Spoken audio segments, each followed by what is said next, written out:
नमस्कार भाई लोग, आप लोग बताइए आप लोग कैसे हैं। बहुत दिन के बाद आज हम लोग का क्लास होने वाला है। कुछ प्रॉब्लम्स की वजह से एक बहुत ही इम्पोर्टेंट चीजें हम लोगों के पास मिस्टेक हो रही थी, जो कि टेक्निकल इशू था। आज हम लोगों ने टेक्निकल इशू जो प्रॉब्लम था आज हम लोगों ने पूरा कर लिया। आज से जो क्लास होगा, आज हम लोग से क्लास जो होगा लगातार होगा। अब आप लोग सीरियस मूड में, सीरियस गंभीरता से पढ़ाई करिए आप लोग। अब समय नहीं रह गया है आप लोग वेट करने के लिए। तो आज हम लोग जो भी क्वेश्चन समझेंगे एग्जाम के व्यू से इतना इम्पोर्टेंट है। वाकई में देखा जाए तो इस वीडियो लेक्चर में कम से कम 5-10 नंबर का क्वेश्चंस ऑब्जेक्टिव इस कंसेप्ट से आने वाला 2024 में है। ठीक, तो सीरियस होकर पढ़िए आप। बीच में बहुत दिन गैप हो गया था। आज से हम लोग को क्लास स्टार्ट होगा, डेली क्लास स्टार्ट होगा। यदि कोई दिक्कत हो कभी भी आप पे मैसेज करिए। कहीं भी कुछ भी प्रॉब्लम होता है तो सॉल्यूशन जरूर मिलेगा। ठीक, तो चलिए, मैथ मिलियन में आप सभी का बहुत बहुत स्वागत। हम लोग अब चल रहे हैं स्टडी की ओर, पढ़ाई की ओर। जैसा कि आप लोगों के सामने दिख रहा होगा कि class 10th math live class math objective 1000 VVI questions. अब हम लोग 1000 VVI ऑब्जेक्टिव क्वेश्चंस को पूरा करने वाले हैं। आप लोगों को पता है कि एग्जाम डेट भी निकल चुका है।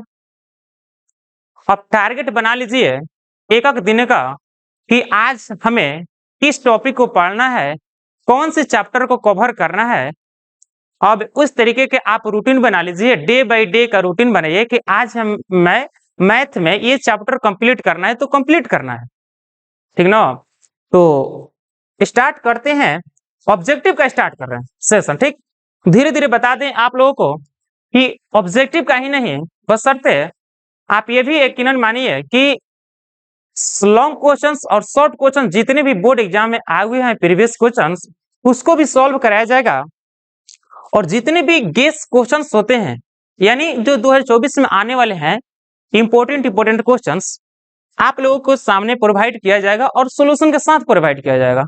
बशर्ते आप मेरे साथ रेगुलर जुड़े रहिए, एक दिन भी क्लास अटेंड मिस्टेक से ना छोड़िए।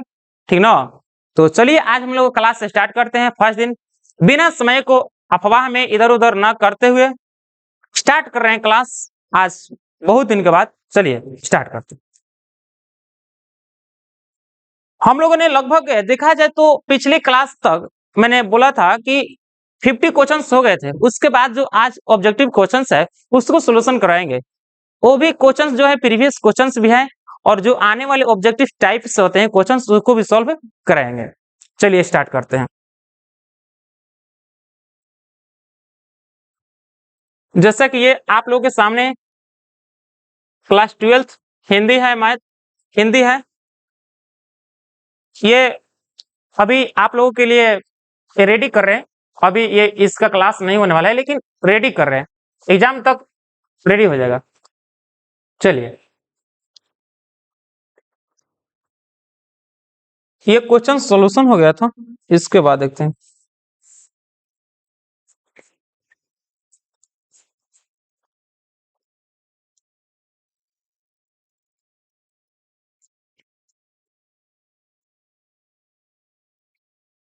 हाँ, देखिए यही क्वेश्चंस आज हम लोग स्टार्ट करने वाले हैं। यहीं से क्वेश्चंस हम लोगों ने स्टार्ट करेंगे। देखिए फर्स्ट क्वेश्चन ये है, ध्यान से समझिएगा। यदि कहीं आप लोगों को दिक्कत होगा तो कमेंट में जरूर बताइएगा। ठीक ना, अगर नहीं बताते हैं तो आप पे गलती कर रहे हैं, आपका कंसेप्ट क्लियर नहीं हो पाएगा। कंसेप्ट क्लियर नहीं हो पाएगा तो आप सोल्यूशन नहीं कर पाएंगे। ओके, चलिए बोल रहा है फर्स्ट क्वेश्चन कि tan π/2 का वैल्यू क्या होगा।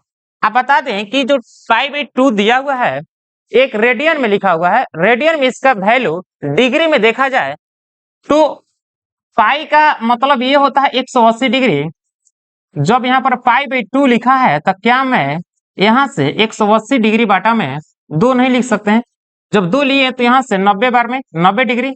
इसका मतलब ये हुआ कि tan के साथ जो एंगल बन रहा है रेडियन में पाई/2 के जगह पे डिग्री में देखा जाए तो 90 डिग्री। तो ये यहाँ से पता चल गया कि tan 90 डिग्री का वैल्यू क्या होगा, ये पूछना चाह रहा है ऑप्शन के अनुसार। अब बताइए, तो tan 90 का वैल्यू हम बता दें कि अनंत होता है। जैसा कि आप लोगों के सामने मैंने फिंगर के माध्यम से ट्रिगोमेट्री फंक्शन का 0 डिग्री से लेकर 90 डिग्री तक का वैल्यू कैसे निकालते हैं, कैसे याद भी करते हैं शॉर्ट तरीके से, वो भी बता दिया था। पहले ये बताइए, हमें 2-3 बातें हैं tan से, उसको ख्याल में रखते हुए आप लोग ये बताइए पहले कि tan 45 डिग्री का वैल्यू क्या होता है, tan 30 डिग्री का वैल्यू क्या होता है। आप जब 60 डिग्री का भी बता दीजिए हमें, tan 60 डिग्री का वैल्यू क्या होगा, आप कमेंट में जरूर बताइएगा। सबसे इंपॉर्टेंट ये क्वेश्चन से मेरे आप लोगों के सामने है कि बताइए कि tan A बराबर cot A कब होगा।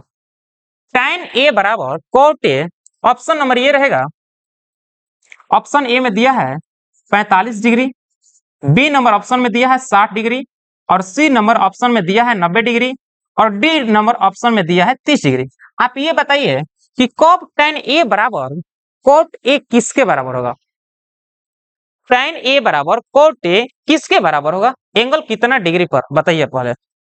ये इंपॉर्टेंट क्वेश्चन है, ये एक्स्ट्रा बता रहे हैं।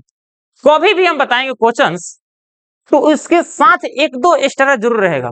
यही एग्जाम में आते हैं कॉन्सेप्ट के माध्यम से। आप तो ये रिपीटेड क्वेश्चन तो ये हो सकता है नहीं भी पूछ सकता है, लेकिन जो एक्स्ट्रा दे रहे हैं ये हो सकता है एग्जाम में आ भी सकता है, ठीक ना। तो इस पर ज्यादा फोकस करिएगा। लोग केवल ऑप्शन क्वेश्चन नंबर ए टिक मारे निकल गए, जो एक्स्ट्रा क्वेश्चन से ये इंपॉर्टेंट है, ठीक ना। इसको ध्यान में रखते हुए आप लोग सॉल्व करिए। चलिए तो चलिए हम सॉल्व करते हैं। ये बोल रहा है कि बताइए कि tan A का वैल्यू cot A का वैल्यू कब इक्वल होता है। आप ये बताइए हमें पहले कि क्या tan 45 डिग्री का वैल्यू cot 45 डिग्री के बराबर होता है कि नहीं होता, ये बताइए पहले, होता है कि नहीं होता।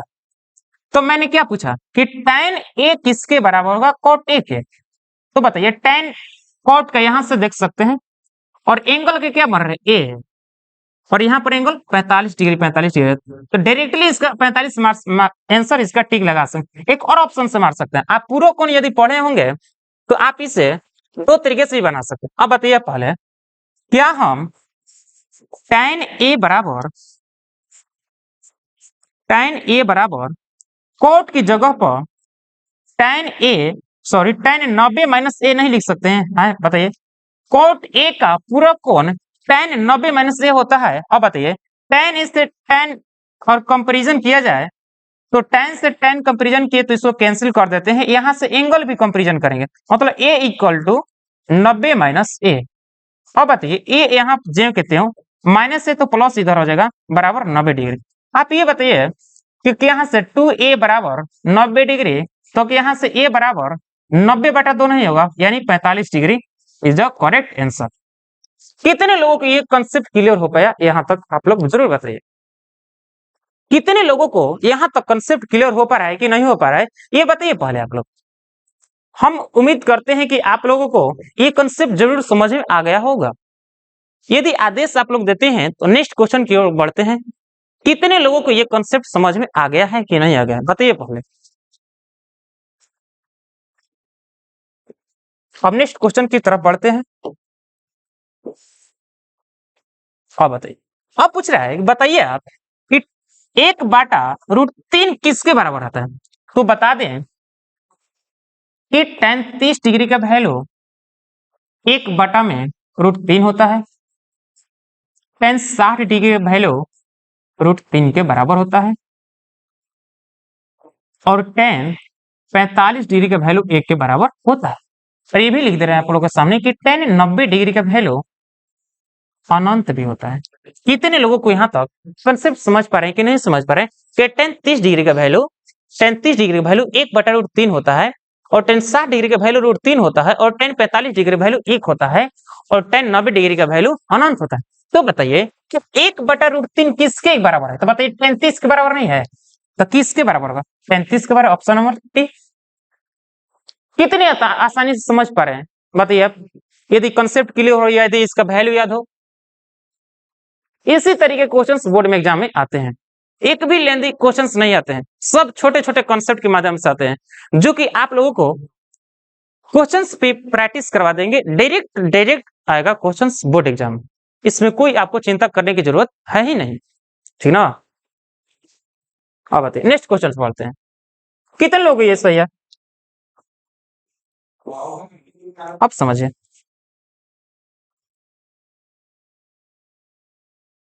क्वेश्चन नंबर 3, आप ये बताइए, पहले बोल रहा है कि सेक स्क्वायर थीटा माइनस 1 किसके इक्वल होगा? सेक स्क्वायर थीटा माइनस 1 किसके इक्वल होगा? आपको हम दो फॉर्मूले लिखवा रहे हैं, ठीक, दो फॉर्मूले लिखवा रहे हैं, इसको ध्यान से समझिएगा। बोल रहा हूं कि sec square theta minus tan square theta बराबर 1, इसको हम दूसरे जगह पे लिख देते हैं। 1 मिनट रुकिए, आप लोग विस्तार से ही समझा दे रहे हैं, ध्यान से समझिएगा।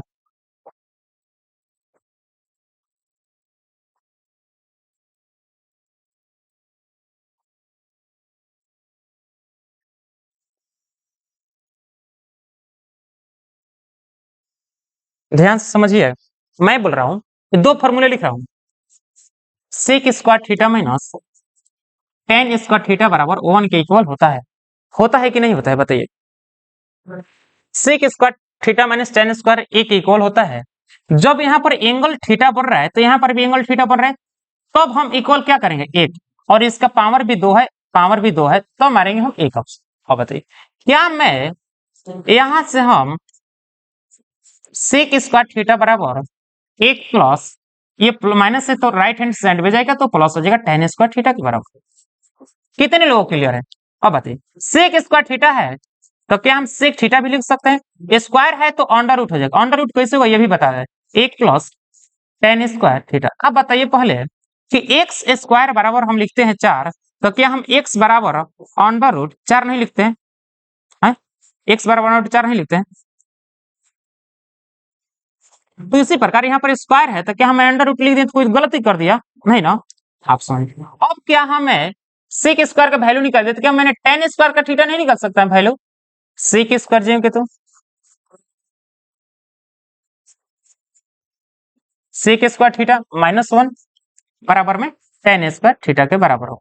अब बताओ कि यहाँ पर स्क्वायर है तो क्या हम रूट नहीं लगा सकते हैं इस पर? सेक स्क्वायर थीटा माइनस 1 बराबर tan square theta, tan theta के बराबर।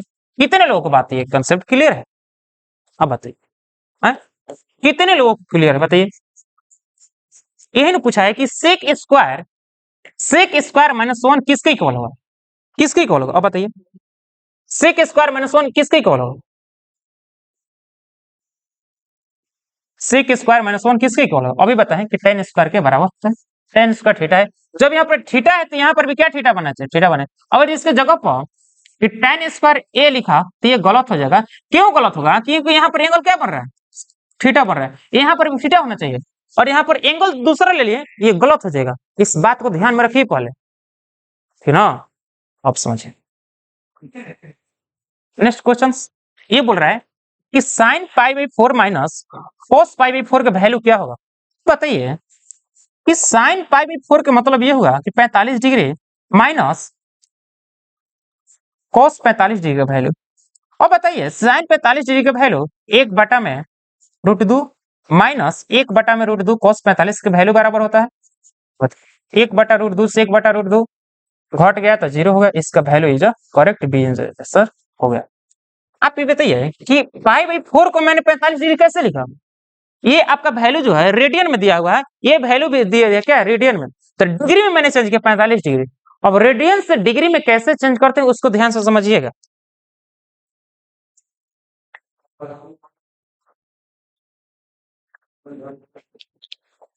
ध्यान से यदि समझ लेते हैं तो बढ़िया है। देखिए रेडियन से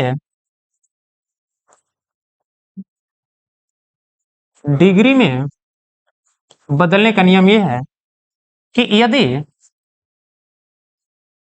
π/2 दिया है, ठीक, कुछ करने की जरूरत नहीं है, इसको डिग्री में चेंज करने का नियम यह है कि π/2 गुना, समझिएगा ध्यान से कि रेडियन से डिग्री में कैसे चेंज किया जाता है। π/2 जो दिया है, ये आप डिग्री में चेंज करने के लिए π/2 से गुना करिए और फिर 180 डिग्री बटा में पाई से भी गुना करिए। पाई से पाई कैंसिल, ये कितने बार 90 डिग्री। तो आप बताइए कि π/2 किसके इक्वल होगा? 90 डिग्री के।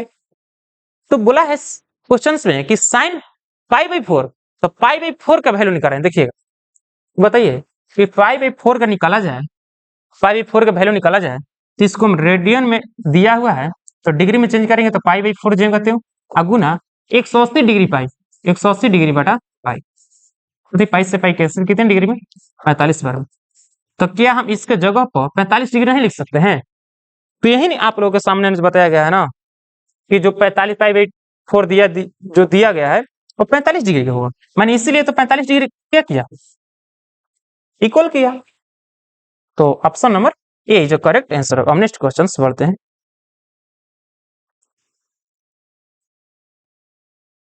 आप समझिएगा,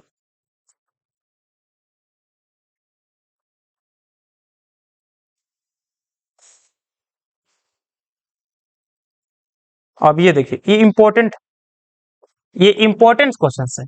लिखा है कि a + b = 90 degree, cos a किसके इक्वल होगा? cos a किसके इक्वल होगा? बताइए पहले, क्या मैं cos a के वैल्यू पूछ रहा है तो क्या हम यहां से a का वैल्यू नहीं निकाल सकते? कैसे निकालेंगे उसको ध्यान समझिएगा। क्या हम इसके जगह पर a + b लिखा हुआ है 90 डिग्री, तो क्या हम इसके जगह पर 90 - b नहीं लिख सकते हैं? अब बताइए, लिख सकते कि नहीं लिख सकते हैं? ये बोल रहे cos, तो दोनों तरफ क्या लेंगे? cos, यहां से cos, यहां से भी cos, यहां से भी माइनस। अब बताइए cos a जीव कहती हूं बराबर। अब बताइए जब cos 90 - थीटा हो तो क्या हम इस जगह पर साइन थीटा नहीं लिख सकते? लिखते हैं कि नहीं लिखे? जब यहाँ पर एंगल थीटा घटा रहे हैं तो यहाँ पर एंगल बी घटेगा, तो इसका मतलब साइन बी के बराबर होगा। तो cos a = sin b के इक्वल होगा। तो option number C is the correct answer. ये पूरक कोण के अंतर्गत आता है क्वेश्चन, ठीक ना? अब बताइए, पूछ रहा है कि 3 थीटा = 90 डिग्री और cos थीटा किसके इक्वल होगा? यहाँ पर थीटा की जरूरत है, तो यहाँ से पहले थीटा का वैल्यू निकाल लीजिए आप। लिखा है कि 3 थीटा = 90 डिग्री, तो क्या हम यहाँ से 90 डिग्री बाटा में 3 नहीं लिख सकते हैं? यहाँ से 30 डिग्री लिख सकते हैं कि नहीं लिख सकते हैं? अब बताइए कि cos 30 डिग्री का वैल्यू पूछ रहा है। cos यहाँ पर थीटा वैल्यू रखेंगे तो 30 डिग्री आएगा। cos 30 डिग्री किसके बराबर? √3/2 के बराबर था। जैसा कि option number is B is correct answer. कितना सिंपल क्वेश्चन है बताइए, जो कि एग्जाम में आया हुआ है 2015 का आपका कंपेरिमेंटल में, ठीक ना? इसी तरीके के क्वेश्चंस आते हैं बोर्ड एग्जाम में। नेक्स्ट क्वेश्चन आप समझिए, 7 नंबर क्वेश्चन। 7 नंबर में लिखा हुआ, मैंने पिछले भी बताया है कि 1 + tan² किसके इक्वल होगा? बताइए आप कि 1 + tan² किसके इक्वल होगा? बताइए तो 1 + tan किसके इक्वल है? 1 + tan² किसके इक्वल है? sec² ठीक है। तो बताइए sec² किधर है? इधर है। Option is correct answer. इसका ट्रिक बता रहा हूं, इसको ध्यान से समझिएगा। बताइए पहले कि कभी भी अगर जे tan² हो तो sec² का रिलेशन होता है। क्या होता है? sec² का रिलेशन। ऑप्शन नंबर तक बताइए आप कि tan² है तो बताइए कि sec² कहाँ है? ये तो ऑप्शन होगा नहीं, क्योंकि यहाँ पर sec नहीं है, ये भी नहीं होगा। tan है तो tan तो दोबारा आएगा नहीं, cos तो होता ही नहीं। ए नंबर इज करेक्ट आंसर। देखिए 2-3 क्वेश्चन लिख रहा हूं, इसको ध्यान समझिएगा। मैंने लिखा कि sec² theta minus tan² theta बराबर 1। कभी आपका एग्जाम पूछेगा कि बताइए कि sec² थीटा -1 किसके इक्वल होगा, तो sec पूछेगा तो tan मारेंगे, और जब tan पूछा तो sec मारेंगे। तो यहाँ पर क्या पूछा है बताइए तो 1 प्लस tan स्क्वायर, tan दिया है ना तो sec स्क्वायर मारेंगे। यही पूछ देता कि sec स्क्वायर माइनस 1 तो किसके इक्वल होगा, तो tan स्क्वायर के इक्वल, जैसा कि आप लोग पिछले क्वेश्चन में बताया गया है, ठीक ना। इस तरीके के क्वेश्चन टिक मारते हैं। अब बताइए cos square theta minus cot square theta बराबर किसके इक्वल होगा,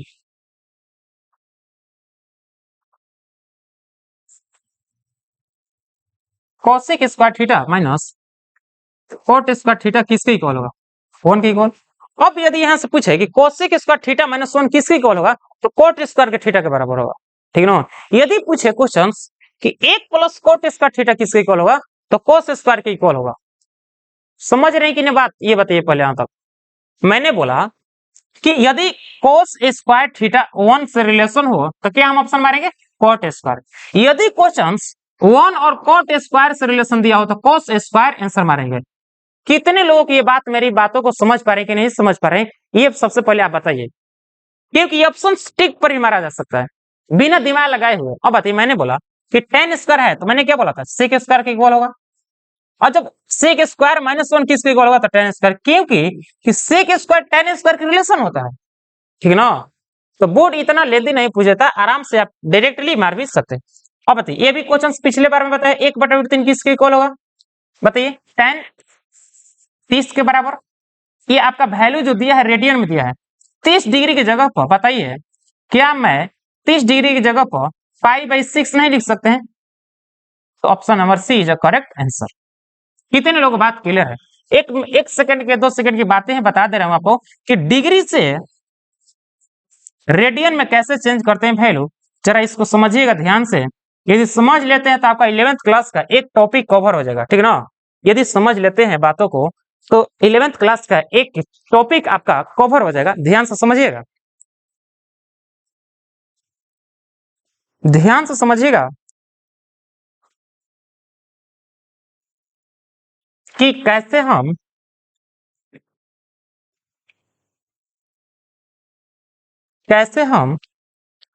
डिग्री से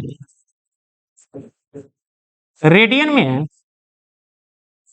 चेंज करते हैं। ठीक, लिखा है कि 30 डिग्री का इसका रेडियन में वैल्यू क्या होगा, तो 30 डिग्री ज्यों के त्यों गुना 100 मैंने पाई बटा में 180 डिग्री। ठीक, अब बताइए ये 6 बार में, तो क्या हम π/6 नहीं लिख सकते हैं। यदि आपसे क्वेश्चन पूछे कि 60 डिग्री रेडियन में इसका वैल्यू क्या होगा, तो 60 डिग्री गुना पाई बटा में 180 से गुना करेंगे, बताइए यहां से 3 बार में, तो π/3 लिख सकते हैं कि नहीं लिख सकते हैं। यही सब कंसेप्ट है, ठीक ना।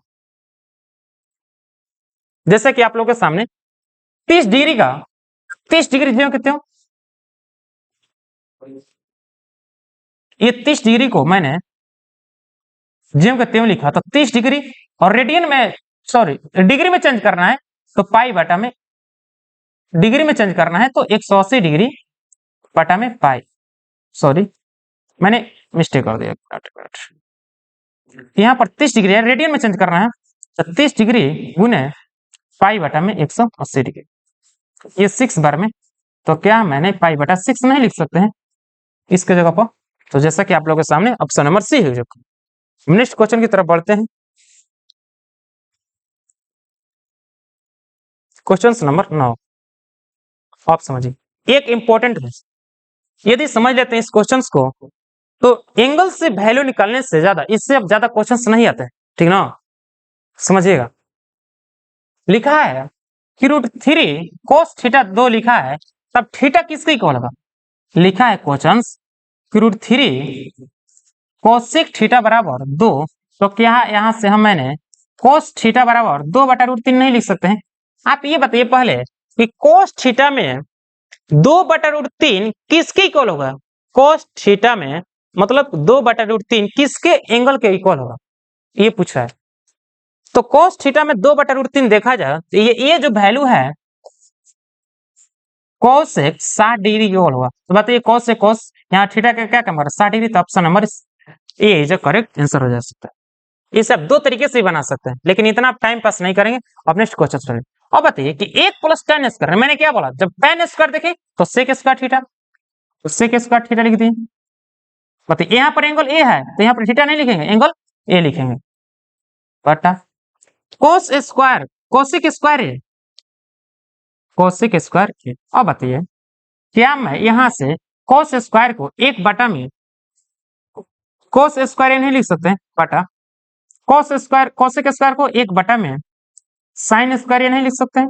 अब बताइए पहली गुना चौथी, दूसरी गुना तीसरी पे आप बना सकते हैं कि एक गुना में साइन स्क्वायर थीटा, थीटा नहीं एंगल ए, बटा कोस स्क्वायर ए गुना में एक। अब बताइए साइन स्क्वायर ए बटा में कोस स्क्वायर किसके इक्वल होगा था? साइन बटा ए, साइन बटा, अब बताइए थोड़े मिनट के लिए समझिए या थोड़े सेकंड के लिए समझिए, tan थीटा बराबर होता है साइन थीटा बटा में cos थीटा। अब बताइए यहाँ पर एंगल जब थीटा था तो यहाँ पर एंगल थीटा था, तो अब बताइए कि यहाँ पर साइन ए बटा में cos है तो क्या हम tan ए नहीं लिख सकते हैं? स्क्वायर है तो स्क्वायर दे देंगे, यहाँ पर भी स्क्वायर लगा सकते हैं, कोई दिक्कत नहीं है। तो बताइए ये किसके इक्वल होगा? tan स्क्वायर के इक्वल होगा। Option number D is correct answer. कितने लोगों को ये दिक्कत है क्वेश्चंस? बताइए कितने लोगों को ये क्वेश्चंस दिक्कत है?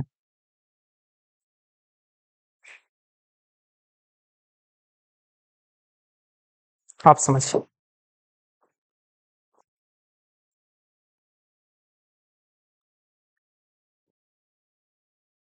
नेक्स्ट क्वेश्चंस, आज हम लोगों ने 15 क्वेश्चंस को टारगेट बनाया है, 15 क्वेश्चंस को उससे सॉल्व करेंगे, ठीक। और बताइए यहां से लिखा हुआ है कि रूट दो cos थीटा बराबर 1 किसके इक्वल होगा? थीटा के इक्वल पूछ रहा है। तो बताइए कि यहां से हम cos थीटा बराबर एक बटा में रूट दो नहीं लिख सकते हैं। आप ये भी बताइए हमें पहले कि cos थीटा बराबर एक बटा रूट दो किसके इक्वल होगा? cos 45 डिग्री के इक्वल होगा कि नहीं होगा? बताइए यहां से देख रहे हैं कि कंपैरिजन करने पर, तुलना करने पर cos से cos तो थीटा से किसके बराबर? 45 डिग्री। तुलना करने पर तो थीटा बराबर 45, जैसा कि आप लोग ऑप्शन नंबर बी जो करेक्ट आंसर हो जाएगा। हुआ कि नहीं हुआ बताइए? अब बताइए अब नेक्स्ट क्वेश्चन ये है कि 1 प्लस कोट स्क्वायर ए, मैंने क्या बताया था पहले कि कोट स्क्वायर ए देखें तो कोसेक स्क्वायर ए के बराबर होगा। अब बताइए 1 प्लस tan स्क्वायर ए किसके इक्वल होगा? सेक स्क्वायर ए के इक्वल। जैसे कि पहले मैंने बता दिया कि tan स्क्वायर रहेगा तो सेक स्क्वायर के बराबर होगा, और जब कोट स्क्वायर रहेगा तो कोसेक स्क्वायर के इक्वल होगा। कब? जब दोनों में 1 हो तब 1 प्लस कोट स्क्वायर तो कोसेक स्क्वायर के बराबर, 1 प्लस tan स्क्वायर एक किसके बराबर होता है? tan सेक स्क्वायर एक के बराबर। समझ पा रहे हैं कि नहीं समझ पा रहे हैं? अब बताइए ये कंसेप्ट है, थोड़े तौर पर ऐसे देखा जाए तो आप याद करने की मेथड समझ सकते हैं, जो भी आप समझिए, याद करने के ज्यादा तरीके, चाहे ऑप्शंस को टिक मारने के तरीके, क्या आप समझिए। 1 प्लस कोट स्क्वायर किसके इक्वल बताया मैंने? 1 प्लस कोट स्क्वायर किसके इक्वल होगा? तो cos स्क्वायर ए के इक्वल होगा, बटा 1 प्लस tan स्क्वायर किसके इक्वल होगा?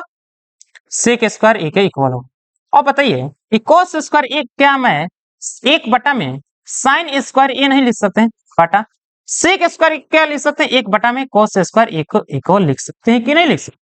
अब बताइए कि आप पहली गुना चौथी पर नहीं कर सकते हैं जी? दूसरा तीसरा क्लास लिखा, एक गुना में cos स्क्वायर ए बटा साइन स्क्वायर ए बटा में cos स्क्वायर लिखा है तो साइन स्क्वायर ए गुना में एक हो जाएगा। अब बताइए कि cos स्क्वायर ए बटा में साइन स्क्वायर ए, एक फार्मूला लिख लीजिए, आप नहीं याद है तो, यदि नहीं याद है तो आपका गलत बात है, याद कर लीजिए। cos ए बटा में साइन ए होता है, ठीक। जब यहाँ पर एंगल ए हो तो यहाँ पर एंगल ए लिखते हैं, जब यहाँ पर एंगल थीटा हो तो यहाँ पर एंगल थीटा लिखते हैं। बताइए आप कि cos बटा साइन है तो क्या हम कि कोट ए लिख सकते हैं कि नहीं लिख सकते हैं? स्क्वायर है दोनों तरफ तो स्क्वायर भी लगा दीजिए, तो आप ऑप्शन नंबर सी जो करेक्ट आंसर इसका हो जाएगा। यदि आपको बनाने नहीं आ रहा है, यदि आपको बनाने नहीं आ रहा है तो क्या आप इसे ऑप्शन के माध्यम से मात्र 1 सेकंड में निकाल सकते हैं कि नहीं निकाल सकते? ये बताइए पहले आप। देखिए बता रहे हैं आपको कि ऑप्शन के माध्यम से भी ऑब्जेक्टिव क्वेश्चंस को सॉल्व किया जा सकता है। देखिए कैसे किया जाता है, आप बताइए पहले कि यहाँ पर 1 plus coat square 1 plus tan square जब भी हो, ऊपर क्या है कोट स्क्वायर, नीचे क्या है tan स्क्वायर, तो जो ऊपर रहेगा वही इसका आंसर हो जाता है। समझिए मेरी बातों को, पहले मैंने क्या बोला कि 1 प्लस कॉट स्क्वायर ए बटा में 1 प्लस टेन स्क्वायर, ऊपर क्या है कॉट स्क्वायर ए, कॉट स्क्वायर ए के इक्वल होगा। अब क्वेश्चन आप लोगों के सामने ये भी आ सकता है कि यदि क्वेश्चन 1 प्लस टेन स्क्वायर ऊपर हो तो क्या होगा, तो टेन स्क्वायर ए के इक्वल होगा। क्वेश्चन दे रहे हैं, इसको ध्यान से समझिएगा। पहले बताइए आप कि अब मैंने क्या बोला कि 1 प्लस कॉट स्क्वायर ए और 1 प्लस टेन स्क्वायर हो तो डायरेक्ट आप कॉट स्क्वायर ए लगा सकते हैं, ठीक। और जैसे कि आप लोग ऑप्शन नंबर सी जो करेक्ट आंसर, यदि आपसे 1 प्लस टेन स्क्वायर ए बटा में 1 प्लस कॉट स्क्वायर ए हो तो क्या होगा, इसका डायरेक्ट मान सकते हैं क्या, टेन स्क्वायर ए के बराबर। क्यों, क्योंकि इसका आगे हिसाब करेंगे, लेकिन आप जान लीजिए कि 1 प्लस टेन स्क्वायर ए बटा में 1 प्लस कॉट स्क्वायर हो तो ऊपर क्या है टेन स्क्वायर है, तो टेन स्क्वायर इसका आंसर हो जाएगा। अब बताइए कि ऊपर क्या है कॉट स्क्वायर है, तो कॉट स्क्वायर इसका डायरेक्ट आंसर हो जाएगा। ऑप्शन बी से भी एक आप मार सकते हैं, आप 1 नंबर ले सकते हैं, इसमें कोई दिक्कत नहीं है। क्या मेरी बातों को समझ पा रहे हैं कि नहीं समझ पा रहे, ये पहले बताइए आप। उम्मीद करते हैं कि यहां तक आप लोगों को समझ में आ गया होगा। सबसे पहले ये बताइए, पहले आप कितने लोग ऐसे हैं कि अभी तक मेरा टेलीग्राम ज्वाइन नहीं किए हैं, वहां पर जाकर टेलीग्राम ज्वाइन कर लीजिए, वहां पर सारे के सारे पीडीएफ वहां पर प्रोवाइड किए जाते हैं, ठीक ना। चाहे वो मैथ का हो या साइंस का हो, जो कुछ भी हो, important questions, Math Million by Ritesh Kumar से एक टेलीग्राम चैनल है, वहां से आप जाकर सब्सक्राइब करिए और वहां से जाकर आप ज्वाइन हो जाइए, वहां पर सारे के सारे पीडीएफ जाते हैं, ठीक ना। यदि आपको कोई क्वेश्चन हो डाउट, आप इस नंबर पे मैसेज कर सकते हैं क्वेश्चंस के साथ, ठीक ना, आपका सॉल्यूशन जरूर मिलेगा, ठीक ना। आप इस नंबर से आप मैसेज करिए, ठीक, और क्वेश्चंस जो भी हो आप पूछ सकते हैं, बेहिचक आपको सॉल्व दिया जाएगा, इसमें कोई दो राय नहीं, क्योंकि मेहनत कर रहे हैं आप लोगों के लिए, ठीक ना, न कि अपने लिए। मैंने तो मेहनत कर रखा है, आपको अब मेहनत करने के लिए मैंने कोशिश कर रखा है, सब कुछ ये बातें हैं। आप बताइए नेक्स्ट क्वेश्चंस की तरफ बढ़ते हैं। 15 तक ही क्वेश्चंस को सॉल्व करेंगे। अब बताइए क्वेश्चन नंबर 13। क्वेश्चन नंबर 13 ये है, पहले आप लोग सॉल्व करिए इसको, पहले आप लोग इसे सॉल्व करिए तब बताते हैं।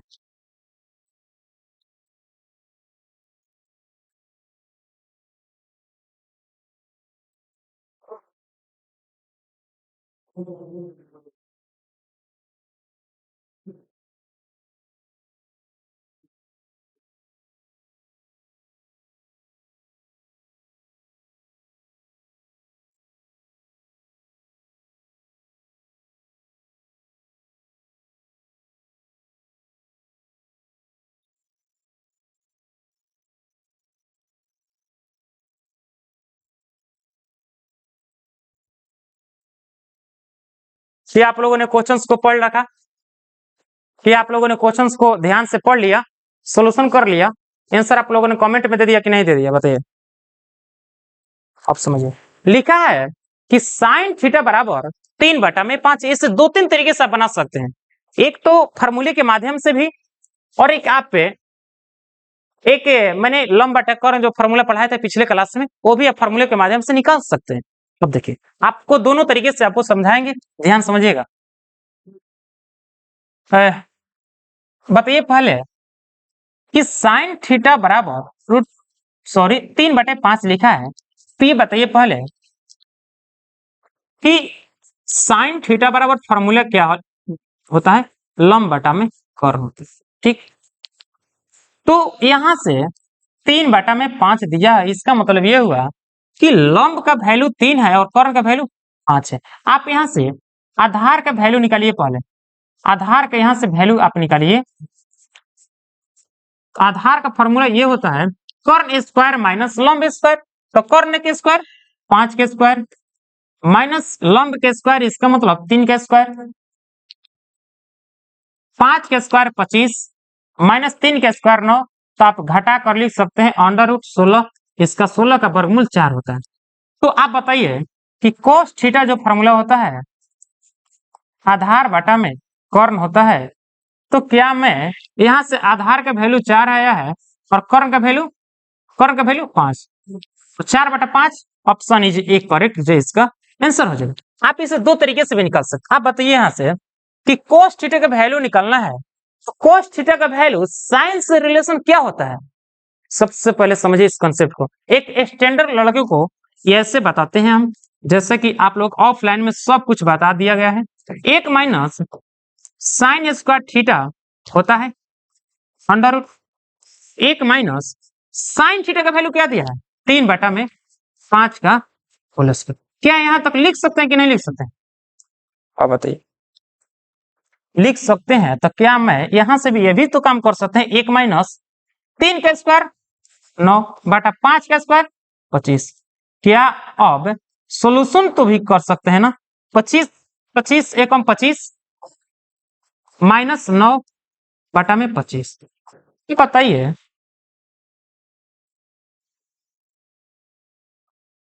अब बताइए यहां से कि 25 में से 9 घटेगा तो 16/25, तो 16 का वर्गमूल 4/5 होगा। आप इस तरीके से बनाइए, चाहे उस तरीके से बनाइए, आप किसी भी तरीके से बनाइए, मैथ का आंसर बराबर ही आता है। ठीक ना? मैथ का बनाने के तो बहुत सारे तरीके हैं। ठीक ना? आप लोगों को फाउंडेशन बैच जब स्टार्ट होता है उसमें सब बताया जाता है ये सब। ठीक ना? हाँ बताइए, नेक्स्ट क्वेश्चन की तरफ बढ़ते हैं।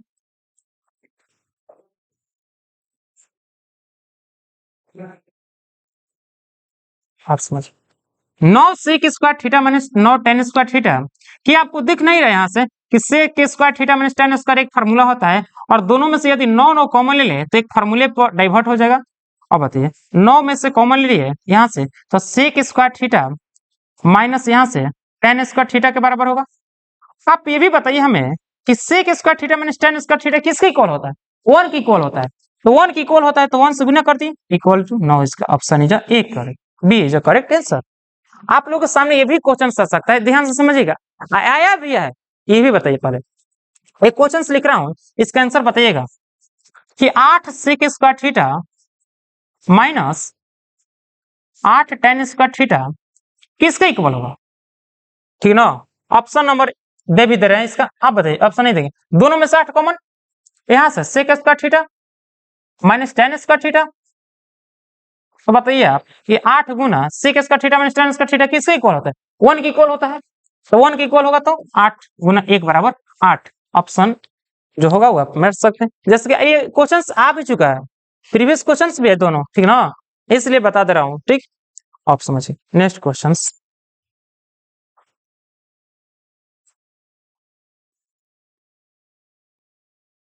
लास्ट क्वेश्चंस है एक, बस एक लास्ट क्वेश्चंस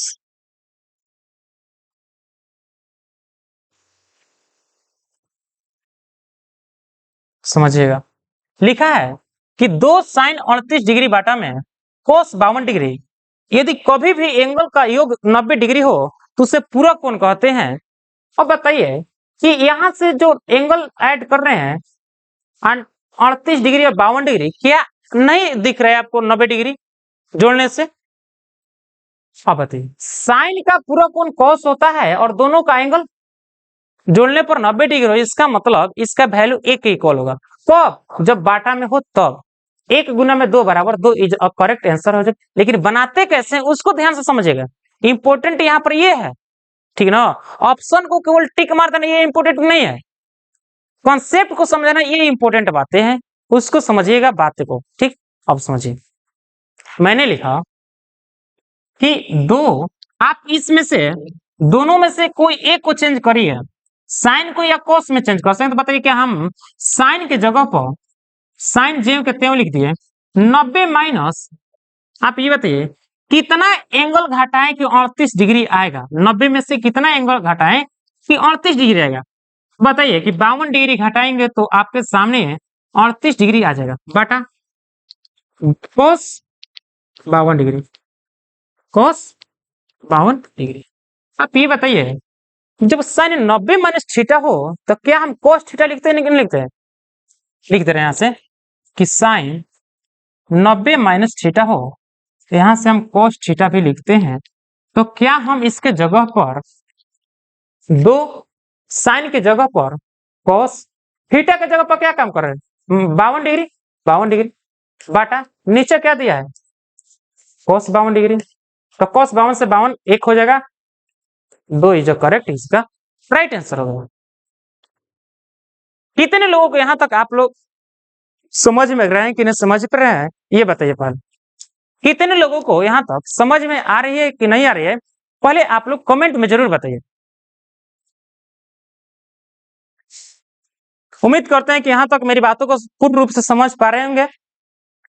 एक लास्ट क्वेश्चन बच रहा है कि लिखा है कि tan थीटा बराबर √3, तो क्या हम यहां से कि tan थीटा बराबर tan 60 डिग्री नहीं लिख सकते हैं? √3 tan 60 के इक्वल होता है।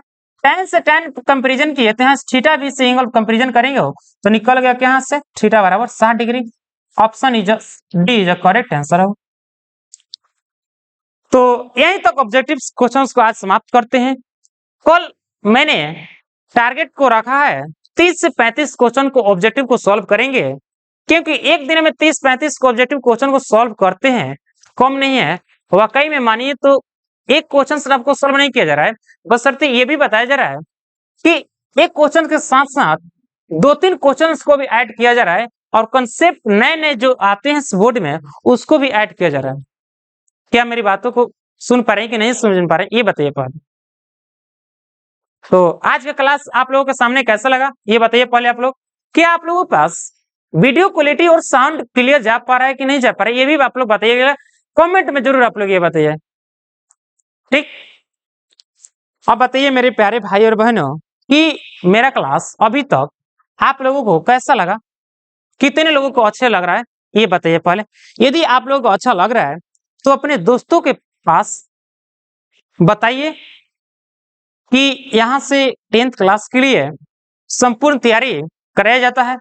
जैसा कि मेरा कोचिंग अभी वर्तमान समय में आरा शहर के केजी रोड में अब नए बैच खुलने वाला है फरवरी में, जो कि आप लोगों को बता दें कि इसमें फाउंडेशन बैच के माध्यम से लड़कों लोग पढ़ाया जाएगा। फाउंडेशन बैच ये होता है आपका कि 0 लेवल से स्टार्ट किया जाता है और हाई लेवल तक हर एक टॉपिक का कवर किया जाता है। और बता दें खास बात यह है कि इसमें जो भी लड़के पढ़ेंगे, यदि पढ़ लेते हैं पूरे के पूरे फाउंडेशन बैच, तो कहीं भी एक भी नंबर का दाग लगने वाला है ही नहीं। आप ये कंफर्म मान लीजिए बात को, ठीक है। ये मेरा अनुभव बता रहा है, जैसा कि अभी तक मैंने लड़कों लोग को बताया है। खुद मेरा भाई अभी तक क्या कहें, उसका इतना जबरदस्त मतलब मैट्रिक में रिजल्ट आया, खुद घर का ही एग्जाम्पल है, मेरा भाई ही है। वहां से मैंने बताया था कि ऐसे ऐसे काम करो, तुम्हारा आराम से नंबर आ सकता है। हाँ, वो काम किया और आ भी गया, ठीक ना। तो आप लोग भी बता रहे हैं कि फाउंडेशन बैच में 0 लेवल से हाई लेवल तक बताया जाता है। यदि आप उसको पढ़ लेते हैं तो हमें नहीं लगता है कि 100 नंबर में 99 नंबर आएगा, केवल 100 में 100 ही आएगा, एक नंबर भी कटने वाला नहीं है। उसमें भी tricky questions, short questions, objective questions, important questions को सॉल्व कराया जाता है। आप कोई भी बुक से बनाइए, कोई भी डाउट हो पूछ भी सकते हैं, एनीबॉडी एनी डाउट, ठीक ना। तो ये सब बातें रह गई। आप लोगों को बताइए सबसे पहले कितने लोगों को मेरा वीडियो लेक्चर अच्छा लग रहा है, पढ़ाने का तरीका अच्छा है, तो आप अपने दोस्तों के पास जरूर शेयर करिए। यदि आप लोग नहीं शेयर करते हैं तो मुझे मनोबल नहीं मिल पाता है, ठीक ना। तो आप इसे जरूर अपने दोस्तों को शेयर करिए, सब्सक्राइब करिए, आप चैनल को सपोर्ट करिए इस चैनल को, क्योंकि आरा शहर में मैंने फाउंडेशन बैच की ऐलान कर दिया फरवरी में। उसमें 0 लेवल से हाई लेवल तक मैथ्स और साइंस को कवर किया जाएगा, और ऑनलाइन में फ्री ऑफ कॉस्ट यूट्यूब पर Math Million by Ritesh Kumar के यूट्यूब चैनल पर आपको ऑनलाइन प्रोवाइड किया जाएगा। जैसा कि आप लोगों के सामने अभी जो चैनल पर चल रहा है उसी चैनल पर पढ़ाया जाएगा। कितने लोगों को मेरी बातों को अभी तक पूर्ण रूप से समझ गए हैं, जरा एक बार बताइए।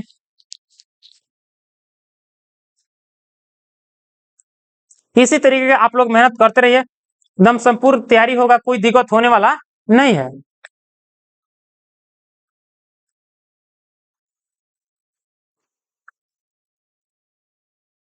जैसा कि आप लोगों के सामने ये अभी क्लास 10th के लिए लाइव क्लास 1000 VBA ऑब्जेक्टिव्स हैं।